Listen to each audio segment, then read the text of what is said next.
nous retrouvons aujourd'hui au domaine Scarabée situé dans le nord de la France. Un lieu haut en vibration où on se retrouve pour développer ses capacités médiumniques, mais pas que. Aujourd'hui, nous retrouvons Marie. Marie, c'est qui? Marie, c'est l'amour de l'Écosse. Des robes en tartan. Mais non, je rigole, elle est bien stylée. La communication animale. Bon, je sais, Marie me l'a dit, tu veux bouffer le canari, mais ça sera pas possible aujourd'hui. Des affogatos bien corsés surtout. Des formations pour s'élever. Marie, c'est aussi une journaliste de métier. C'est surtout, Marie, un condensé d'amour, une pile électrique et un cerveau bien rempli.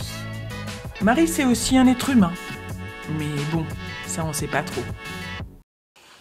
Bonjour Marie. Bonjour Sandrine. Merci d'avoir répondu présente à mon invitation. Oui, c'est normal.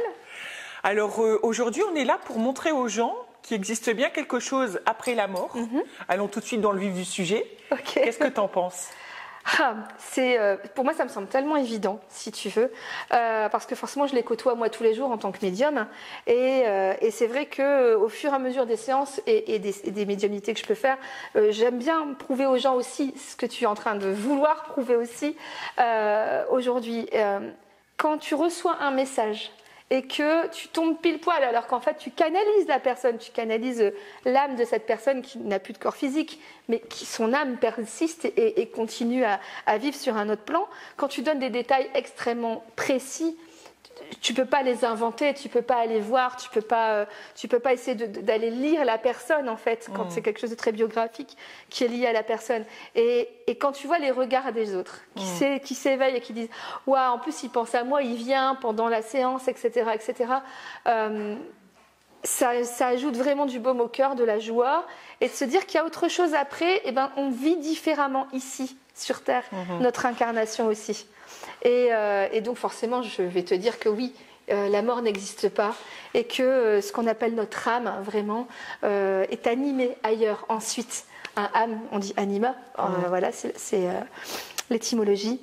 Et que oui, nous sommes que des corps physiques sur Terre. On a ce véhicule terrestre dans la matière. Voilà. C'est un véhicule terrestre et que bien sûr que ça continue et ça perdure ailleurs. C'est ça qui est aussi déroutant et en même temps on a beaucoup d'espoir quand on commence à savoir ça. On change sa vision de la vie parce que finalement la vie continue après la vie. Et c'est ça qui est chouette.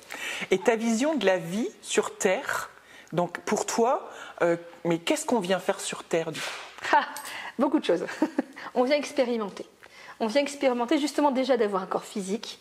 Il y a certains plans, dimensions où justement ces âmes, ces consciences énergétiques n'ont pas de corps physique. Donc déjà on vient estimer ici la matière, la densité. Et puis on vient aussi expérimenter des émotions, expérimenter des rôles, expérimenter des archétypes.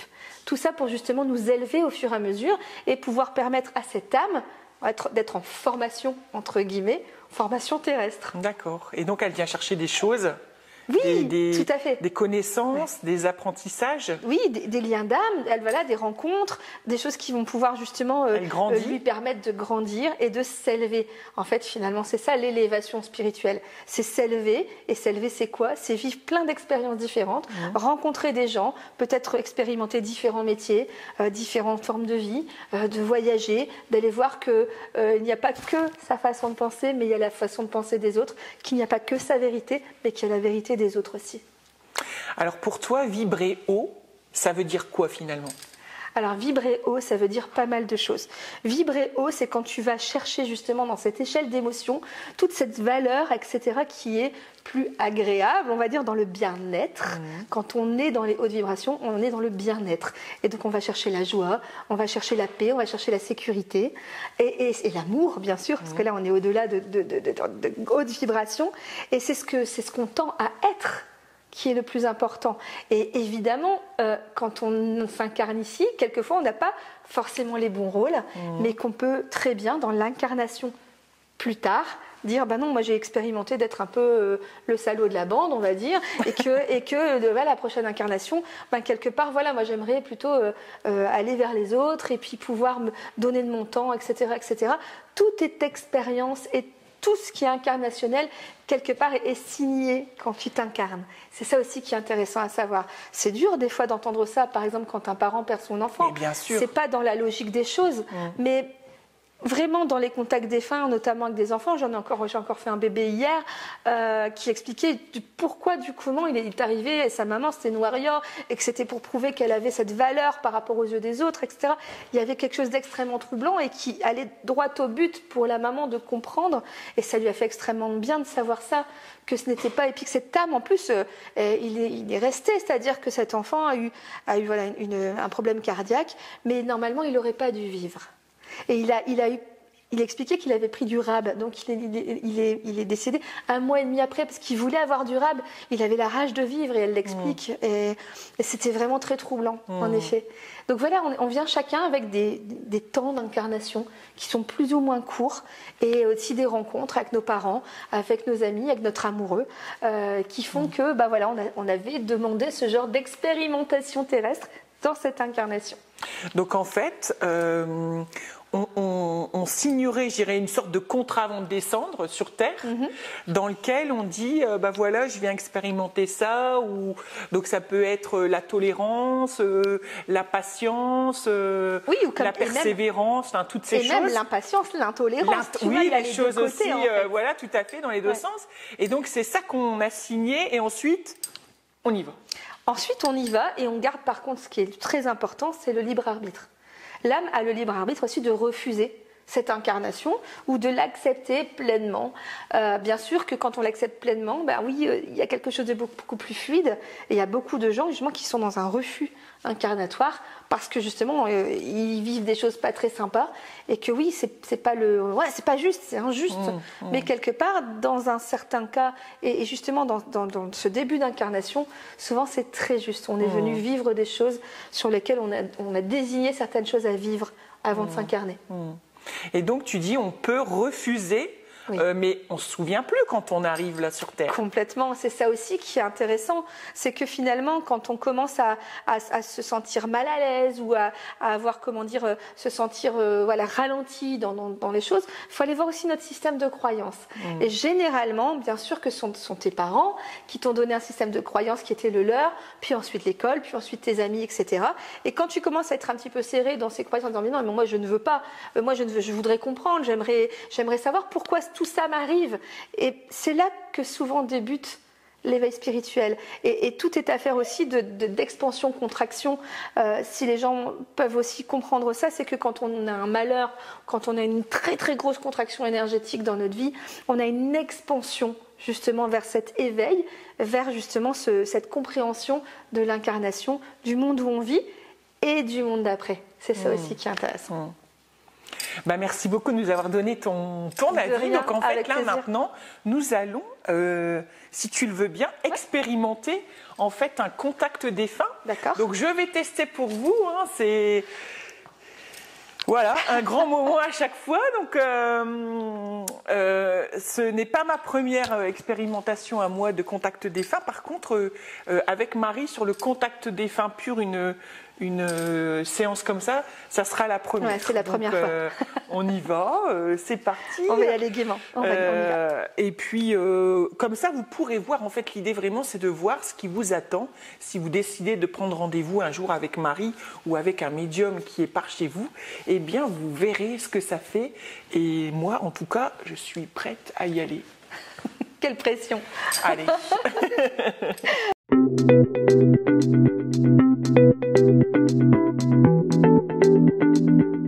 Allez.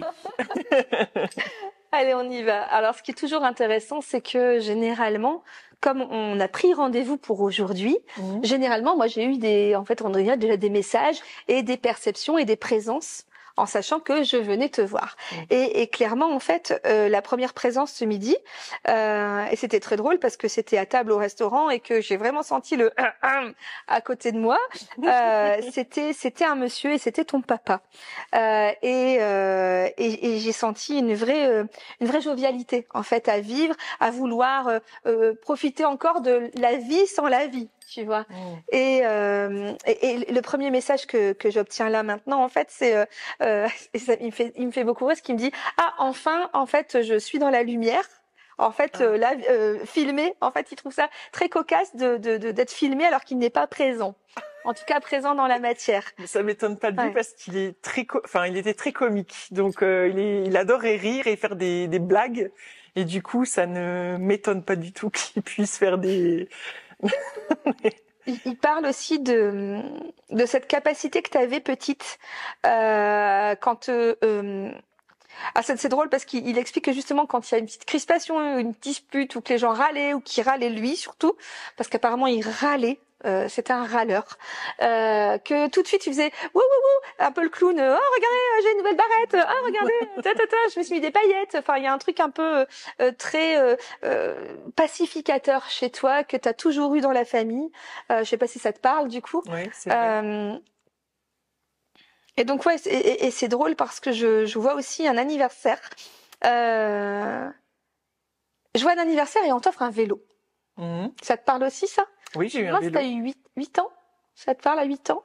Oui, tout à fait. Et je me demande s'il y a eu du chagrin un peu parce que apparemment tu étais une casse-cou quand même et t'as dû te blesser en fait un petit bobo et en fait t'as pleuré à ton anniversaire, ça l'a vraiment troublé parce que c'était lui qui était chargé le vélo et qui t'a poussé genre mais vraiment je vois le côté allez c'est bon ma fille on y va et boum quoi paf le chien. Il y a vraiment ce côté là et je te vois égratigner au niveau de tes genoux. Alors j'ai eu un accident comme ça dont je me souviens très bien. Ce qui est étrange, c'est que dans notre cerveau, on a plutôt tendance à souvenir parce que je suis sûre que j'ai eu plein de bons moments avec ce vélo, mais cette chute, je m'en souviens bien effectivement parce que j'avais alors je vais être un peu gore, mais j'avais un petit caillou coincé dans le genou et je voulais absolument pas qu'on me touche c'est ça qui a eu du chagrin. Le genou quoi, parce que mais mon père voulait absolument m'enlever ce caillou qui était resté et du coup ça a été atroce.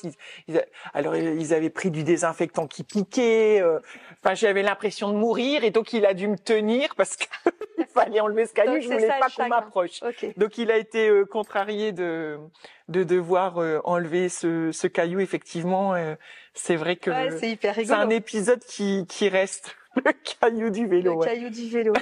Ok, je comprends mieux du coup pourquoi c'est important. Parce qu'en fait là, il m'explique aussi que il a pas pu suivre les anniversaires longtemps après. Et donc le côté adolescente. Alors même s'il explique un petit peu qu'il a joué le videur de boîte auprès de toi parce qu'il trouvait que franchement sa fille était trop jolie et trop sollicitée. Notamment, alors je vais te donner même un exemple hyper précis parce qu'il m'en donne un.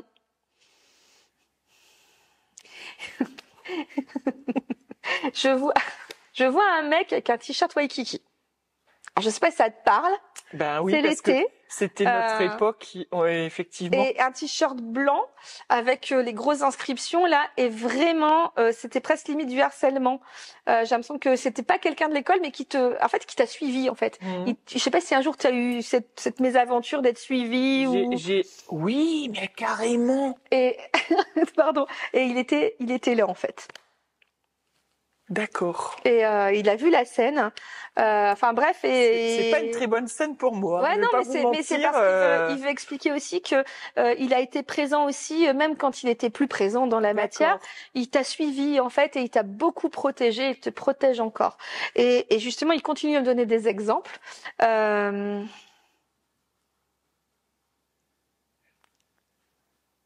Notamment en fait quand t'as acheté ici. Quand tu as acheté ton domaine, il y a eu il y a eu une force. Parce qu'il dit qu'au départ, le domaine n'était pas pour toi. Et c'est lui qui a poussé, entre guillemets, et qui est venu même dans les rêves, apparemment. Alors, je sais pas de qui, c'est pas le banquier, c'est quelqu'un d'autre. Il y a quelque chose il y avait un intermédiaire, en fait, dans ta vente. Et il fallait que lui bouge ses fesses, en fait. Et il est venu lui bouger les fesses pendant la nuit. Et il a changé de décision. Je sais pas si ça te parle. Ça a été difficile pour moi parce qu'en fait, je pense que c'est la personne à qui j'ai acheté qui était très attachée à ce lieu et finalement, ça n'allait jamais. Ouais, d'accord.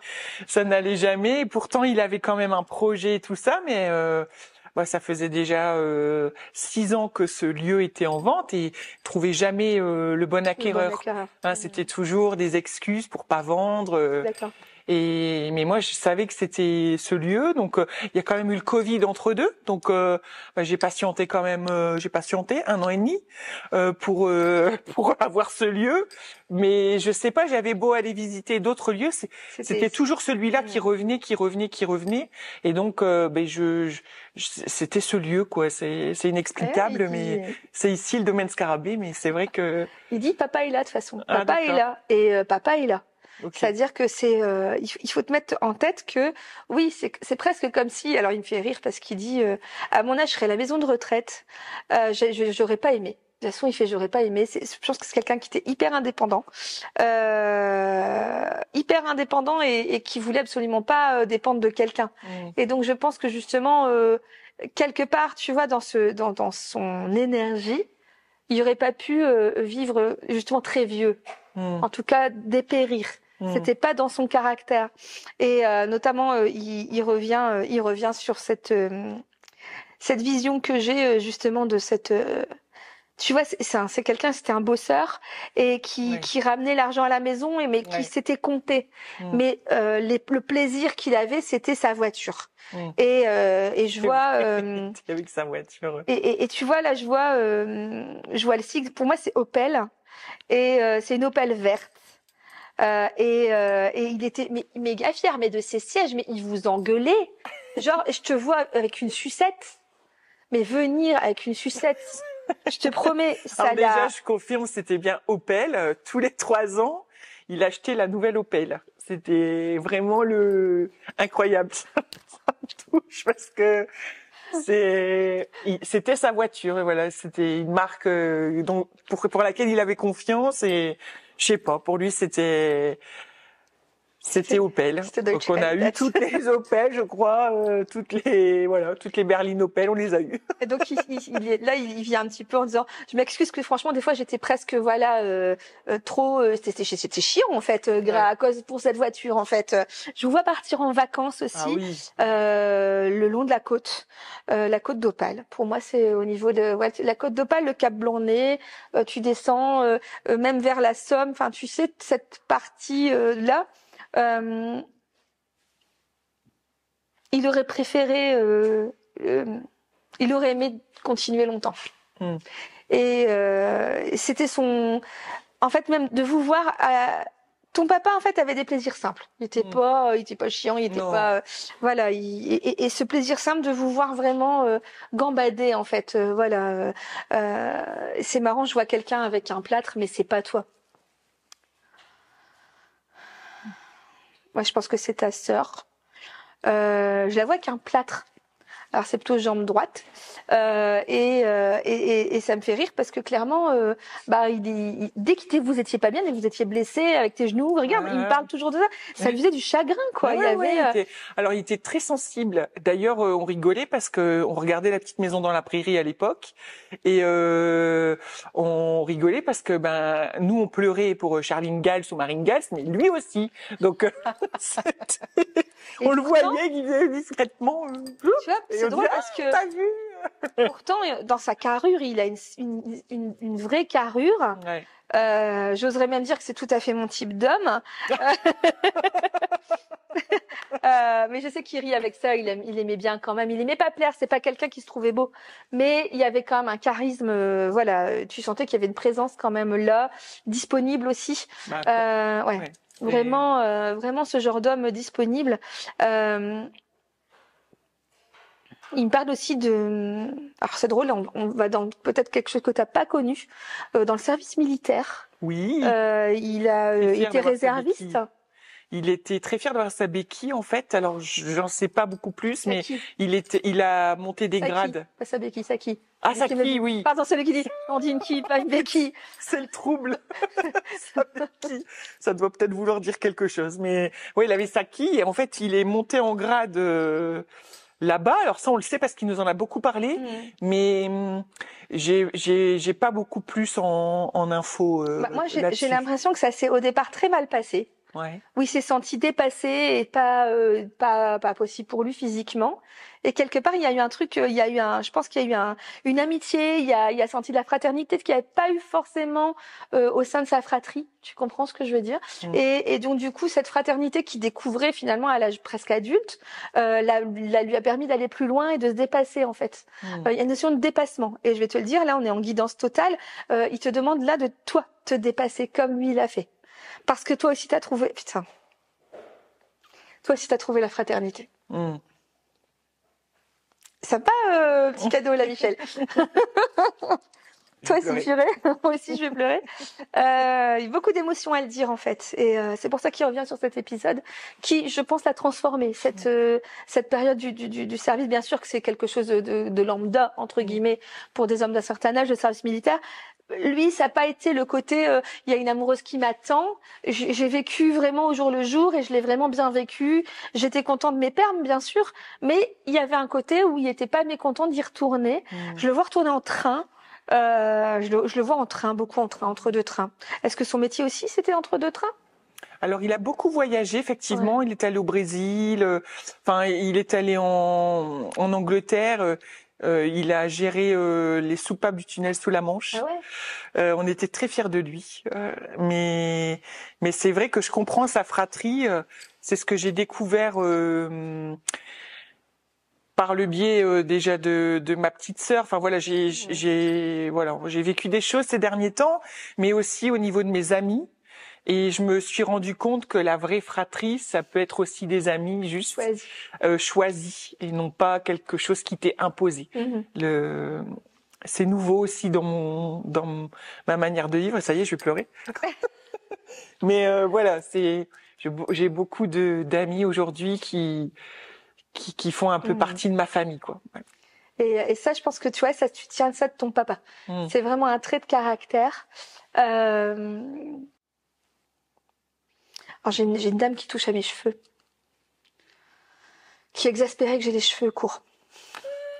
Et quand je demande qui c'est ta grand-mère maternelle. Ah d'accord. Et elle vient et elle me dit, mais moi j'aimerais bien, voilà, pourquoi t'as pas les cheveux comme ça? Et je lui dis, mais je les avais comme ça, il y a très peu de temps. Ta grand-mère maternelle, elle te coiffait, elle faisait des choses un peu comme ça? Elle était très dans sa féminité, donc toujours avec son petit rouge à lèvres, donc son vernis, très féminine. Elle rit fort. Elle faisait très attention. Oui, et très attention aussi à ce qu'elle mangeait, j'entends.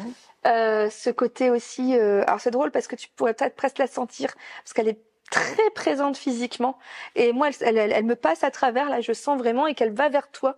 Elle sent aussi, elle sent très fort, pas dans le sens un parfum très capiteux. Tu sais, un style Chalimard ou Poison, tu sais.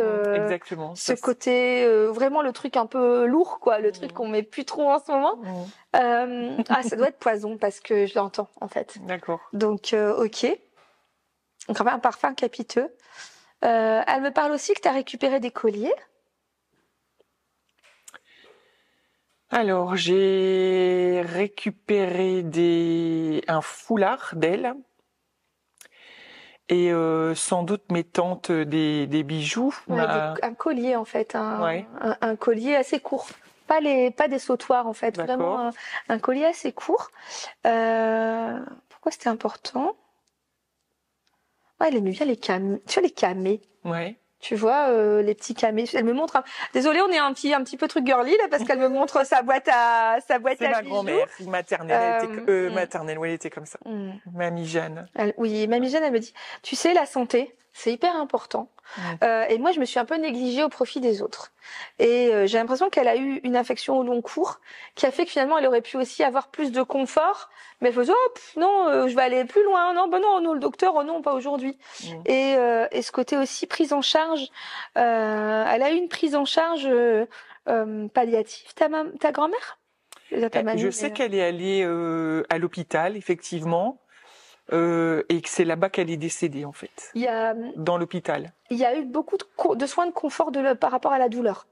D'accord. J'ai l'impression que elle a plutôt bien vécu. C'est étrange de dire ça. cette période avant de partir, D'accord. qui lui a permis d'être en paix, de se sentir sécurisée. Ta grand-mère, elle se sentait pas très sécurisée, elle était pas très sécure dans la vie. J'ai l'impression elle était toujours inquiète de tout, Ouais. de l'argent, Ouais. de comment, puis par exemple son mari aussi. Voilà, il y a ce côté son mari où apparemment il lui donnait pas beaucoup d'attention, et donc du coup elle était toujours à En se fait, mettre il est des parti trucs. Voilà. avant elle. Ouais. Donc elle s'est retrouvée seule et effectivement, du coup, voilà, elle avait une inquiétude de personnes âgées sans doute. Ouais, mais là c'était Seule. franchement exacerbé. Hein. Ah ouais. Je le sens bien. Ouais. Mais elle est heureuse en ce moment.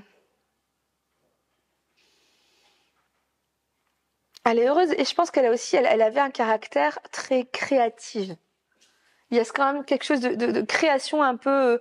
Il fallait subvenir aux besoins du foyer, mais il y a quand même la création qui vient et j'ai l'impression qu'elle met entre guillemets dans l'entre-deux-vie. Elle est plutôt allée chercher ce style-là de création et cette idée de projet. Ça, tu tiens ça d'elle. Par contre, ce côté, tiens, j'ai une idée. J'ai une idée. Ça c'est de elle que tu tiens ça. Ça te parle ça? En fait. Ils avaient créé une société avec mon grand-père et ouais, c'était des chefs d'entreprise. Alors j'ai pas suivi trop le dénouement de tout ça, mais effectivement ils avaient une société dans le bâtiment. Donc et moi j'adore faire des travaux. Ouais, toi tu adores les travaux, ça je le confirme. Ouais, elle revient sur le côté ne néglige pas ta santé justement dans tes projets. Tes projets de vie, ça doit être vivre le plus longtemps possible en bonne santé. Je sais pas pourquoi la santé c'est hyper important et je pense que même quand quand on disait santé, elle le pensait vraiment quoi.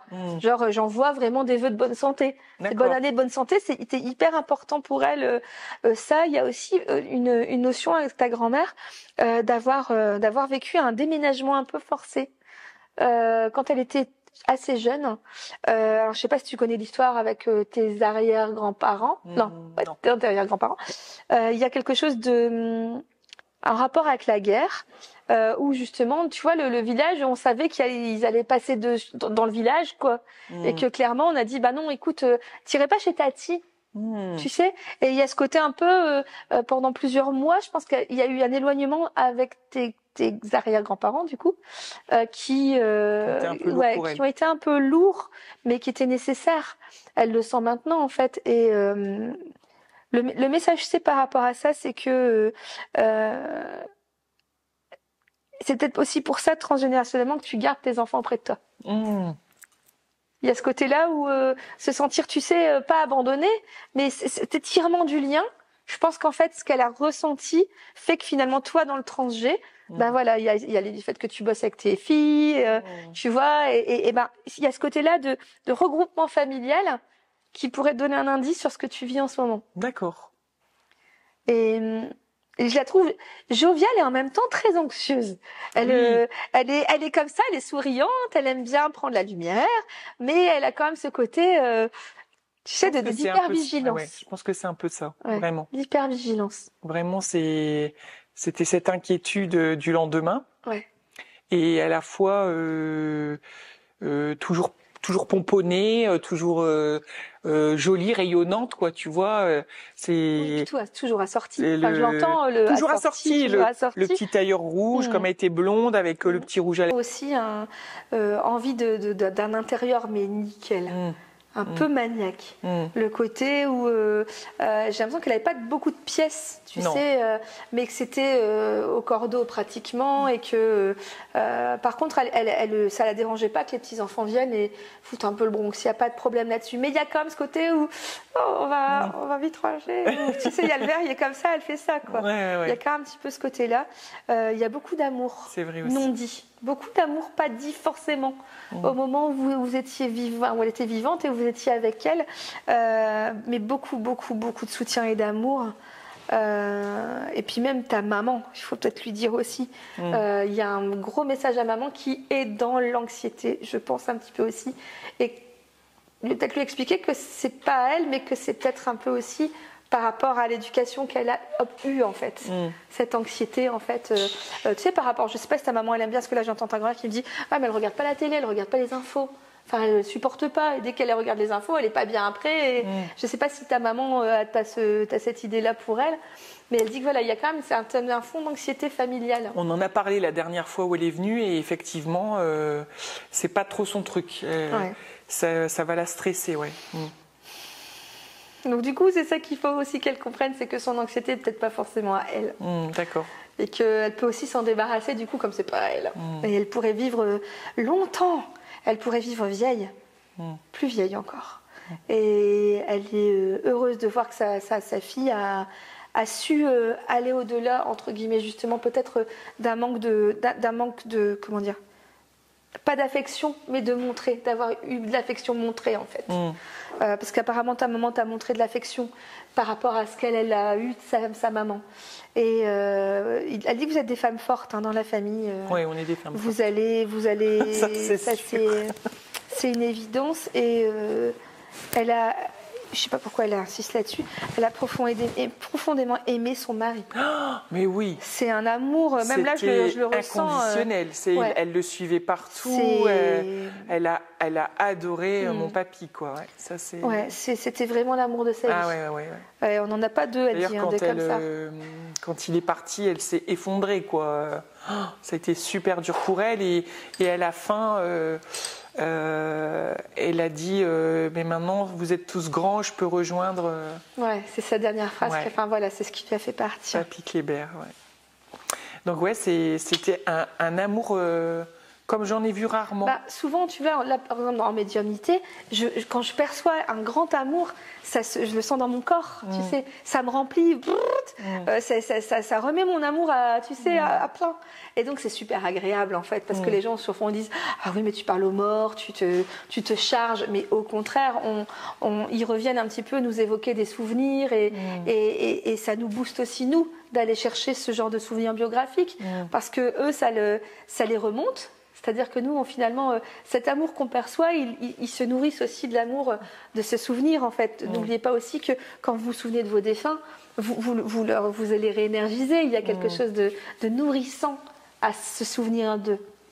Et c'est ce qu'on fait là. Un peu comme dans le dessin animé de Coco, finalement, où on est face à des gens qui vont mettre des photos, qui font des hôtels avec des offrandes de fruits, de légumes, qui sont dans la joie d'avoir côtoyé et connu cette personne. Ouais, d'accord. Donc c'est comme ça qu'ils veulent qu'on les... Parce que nous, je dirais plus en Europe, on va dire, mais on est plutôt dans le noir, la tristesse infinie. On porte le deuil. On porte le deuil, on le porte, c'est vraiment ça. On est vraiment dans quelque chose qui nous attriste. Alors, je pense que, notamment au Mexique, ou bien sûr qu'ils ont aussi une partie de tristesse, mais c'est pas du tout pareil.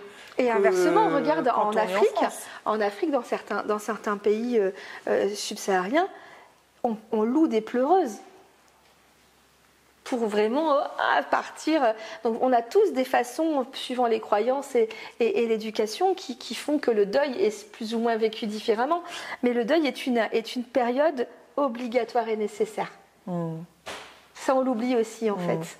Et que cette disparition, entre guillemets, c'est-à-dire ce corps physique qui ne fonctionne plus, quand on va vers cette croyance justement que la mort n'existait pas et que la vie continue après la vie, on a un deuil qui est différent. On a un deuil qui est moins subi. Il y a un deuil qu'on finalement on accueille et qui est, je pense, plus doux et plus dans l'amour. Et dans l'amour de soi. On ne s'inflige pas le deuil, on le vit pleinement, on pleure. On peut être déchiré en deux, bien sûr. On peut être déchiré en deux, mais c'est un processus normal. Et après, j'avais une citation, alors je ne sais plus de qui c'est, je vais essayer de la reprendre un petit peu comme je la connais. C'est que le deuil, on sait que le deuil est bien fait à partir du moment où justement on ne ressent plus que de la joie et on est vraiment dans la joie d'avoir connu la personne, même en pleurant. En pleurant. Et on sait qu'on a passé un cap, en fait. En fait, c'est encore cette histoire de l'amour, finalement. Parce que finalement, c'est toujours ça, c'est l'amour. Et c'est donc l'amour on revient sur ce sujet, et quand on arrive enfin à penser amour en pensant à notre défunt, c'est là où, ça y est... Alors, vous n'y êtes pas encore, parce que vous aurez toujours quelque chose. Oui. Mais en tout cas, vous avez passé le cap de comprendre ce que c'est vraiment la mort. Et c'est ça aussi qui est intéressant, c'est que quand on est médium, je pense qu'on a une part importante de devoir de mémoire aussi, et aussi de prise de conscience. Mais c'est les gens qui doivent faire leur propre prise de conscience. Nous, on ne doit pas dire hey, « réveillez-vous, la mort n'existe pas ». C'est eux, par les expériences qu'on peut leur donner, qui au fur et à mesure, je pense que l'évolution de la conscience vient aussi de toutes les petites séances individuelles, de ce petit travail de fourmi qu'on peut faire nous en tant que médium, ce trait d'union finalement entre le matériel, le terrestre et puis les plans subtils. Et chaque petit bout comme ça va, à un moment donné, va faire basculer justement l'inconscient collectif vers la réalité que la mort n'existe pas. La mort n'est pas ce qu'on s'imagine en fait. C'est pas une mort où il n'y a plus rien après. La mort, ça veut dire je change de cap entre le corps et je deviens juste esprit. Je ne suis plus un corps et un esprit, je suis un esprit. C'est ça. Et du coup, l'esprit continue sans le corps. Voilà, c'est cette énergie. Le transport terrestre reste sur Terre. Ton véhicule reste sur place, à la casse. Et nous, on continue en tant qu'esprit, mais effectivement, il y a une suite. La mort, c'est une suite. Il y a une suite. Souvent, tu sais, il y a certains défunts, parce qu'on dit défunts, et il y a des défunts qui n'aiment pas le mot défunt, il faut le savoir. Et quand j'ai interrogé quelqu'un une fois, il me disait, mais nous, on a juste changé d'état. Et j'ai dit, mais oui, mais pourquoi pas utiliser ce mot-là, les changer d'état? Parce que finalement, oui, comme à l'école, on apprend, tu sais, en primaire, l'eau, elle est à 3 états. Elle est solide, liquide, gazeuse. Et même quand on va un peu plus loin dans l'étude, on dit qu'elle est sublimée. Et lui, il me disait, bah oui, mais c'est ça, en fait, nous, ce qu'on est. C'est-à-dire que l'âme, à un moment donné, là, justement, elle est dans un corps solide, dans une matérialité, dans une densité. Et quand le corps physique n'existe plus, cette densité, finalement, s'annule, entre guillemets, et l'âme se sublime. Et je trouvais ça trop beau de dire que l'âme était sublimée quand elle passe. C'est vrai qu'on dit passage d'âme, ce n'est qu'un passage vers un ailleurs. Et c'est vrai que cet ailleurs, il peut nous sembler extrêmement difficile pour celui qui reste, mais qui n'est absolument pas difficile pour celui qui part. Même si, par exemple, il y a des âmes qui restent aussi coincées, comme on dit, sur le plan intermédiaire. C'est-à-dire qu'elles n'ont plus de corps physique, mais elles n'ont pas encore eu la possibilité vibratoire de monter sur le plan supérieur. On appelle ça le plan intermédiaire, qui n'est pas très agréable, il faut le dire. Et ce sont souvent ces âmes-là que n'importe qui peut percevoir des fois dans un lieu. « Ah, je me sens pas bien » ou « Ah tiens, il y a quelqu'un qui vient de me toucher » ou « Il y a un rideau qui bouge ». Il y a certaines manifestations que ces âmes ont besoin d'aide pour passer, pour monter vibratoirement sur le plan supérieur. D'accord. Et toi, donc déjà, Marie, merci beaucoup pour ce contact défunt. De rien. Pour ces deux personnes, enfin je dis personnes, mais ces deux âmes qui sont venues me voir. Oui. Merci à elles d'être là avec moi et ça m'enchante parce que franchement, je les ai vraiment reconnues et du coup, je peux pas vous expliquer, mais vous voyez, ça fait entre j'ai envie de pleurer, j'ai envie de crier ma joie, ma stupéfaction aussi parce que voilà, c'est stupéfiant quand même d'avoir des détails comme ça, les opels, enfin voilà, jamais j'ai parlé de ça à personne, enfin il y a limite mes frères et sœurs qui savent, mais j'ai jamais dit que mon père aimait les opels. Enfin, c'est un truc de fou. C'est ma grand-mère qui était très féminine. Je la vois encore avec son rouge à lèvres. Des fois, elle débordait un petit peu. C'était trop marrant, mais ça suivait toujours avec sa petite veste rouge. Enfin, c'était trop mignon et c'était la classe en fait. Elle avait une classe. Elle avait une classe. Voilà, ça ne s'explique pas. Bon. Et elle sentait très bon tout le temps. Enfin, voilà, c'était fou. Et donc oui, je les ai vraiment reconnus. Je peux vous assurer que c'est intriguant, Et même quand on n'y croit pas, on est quand même forcé de constater que ces détails, ça nous appartient. Et comment une médium fait pour trouver ça, à part de l'entendre. C'est juste inexplicable. Enfin, c'est des trucs qui sont trop pointus, trop détaillés pour que ce soit inventé par quelqu'un d'autre. Donc Marie, comment tu fais quand tu as des gens, enfin des âmes qui viennent? C'est quoi? Tu les entends, tu les vois? Ok. Alors en fait j'ai un peu tout. C'est-à-dire que je ressens d'abord leur présence physique. Je les vois pas forcément en premier. Je sais pas si tu as remarqué, mais souvent je regarde ou je ferme les yeux pour les avoir sur mon écran mental personnel. Je les ai rarement dans la pièce ou quoi que ce soit, d'accord? Donc finalement c'est sur mon écran mental et là je peux t'expliquer un petit peu comment ils sont, la prestance, et puis l'odeur. Moi j'ai beaucoup de clairolfaction. Donc du coup c'est ça aussi qui met un petit peu, je cherche l'aura vibratoire aussi. Tiens, il est timide, pas timide, il parle beaucoup, elle parle fort, enfin elle avait tendance à voilà, elle est coquette, etc. Ça c'est une aura vibratoire. Ce qui me permet de valider auprès des personnes. Puis moi je vais chercher aussi des informations très biographiques. Parce que si on a des messages à faire passer, pour moi, il faut que la personne, elle sache vraiment que c'est son défunt. Oui. Si tu dis il t'aime beaucoup, qui nous appartiennent. il te dit d'avoir confiance en toi, Oui. c'est certains poncifs que finalement on peut tous trouver, entre guillemets. Oui. Mais aller chercher, enquêter pour les trouver. Tu vois là, quand je vais revenir avec ce que tu parles de l'Opel, pourquoi je t'ai dit le mot? Parce que clairement, il me parle de sa voiture.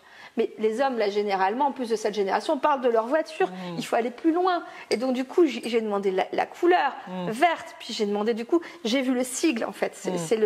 Il m'a pas dit, j'ai une Opel. C'est parce que je l'ai vu sur mon écran mental. Sa dernière voiture était kaki. Tu vois. Ouais. C'est incroyable. Et donc, t'aurais pu dire n'importe quoi, blanc, bleu, rouge. Non, vert, c'est déjà plus pointu, une quoi. Opel verte, c'est un Et peu plus kaki, compliqué. elle était kaki. C'était une Opel kaki. Ouais. Et donc, tu vois, c'est ce qui appartient Est-ce que au si défunt. on te pose des questions Oui. après, tu sais, t'es encore. Est-ce que là, par exemple, dépend. il est Ça parti ou est-ce que tu vas avoir l'info Il est encore présent. D'accord. Grand-mère est partie, cette jeune fille qui est venue vite fait te voir est partie. Papa, il est tout le temps là. D'accord. Papa, il écoute, il est trop drôle. Il est trop drôle parce qu'en plus, j'ai l'impression qu'il prend des notes pour venir, et j'ose te le dire, pour venir te voir toi plus tard. Que tu le captes toi-même sans le poste de radio que je suis. Bah écoute, En c'est fait, incroyable sans que parce tu me que connectes à cette, j'ai senti qu'il était fréquence. entre nous deux. Oui. J'ai senti vraiment. Puis il y a le bras là, en fait, il se met là, il est vraiment comme ça, tu sais, vraiment dans ce style-là. Très il est détendu. interviewé. Là, Il est interviewé. Hein, mais il est très content, il dit je prends la lumière alors que je ne suis même pas présent dans c'est incroyable. dans la pièce, dans la matière. Il est présent ici, mais pas dans la matière. Voilà. Bah écoute, ça me touche beaucoup J'espère que ça en t'a tout cas, ça m'a plu énormément et j'espère qu'à vous aussi ça vous a plu, vous aussi vous avez pu voir que et vous ferez cette propre expérience vous-même parce que c'est ça en fait, c'est ce que disait Marie tout à l'heure, on a beau venir vous dire allez, croyez en quelque chose après la mort, mais non, c'est vous qui devez aller faire cette expérience, il y a plein de médiums autour de chez vous et surtout vous devez vous aussi aller expérimenter et au moins vous laisser cette chance de vous dire, tiens, est-ce que c'est vrai? Je vous en dis pas plus, je vous dis à bientôt sur Scarabée Vibes.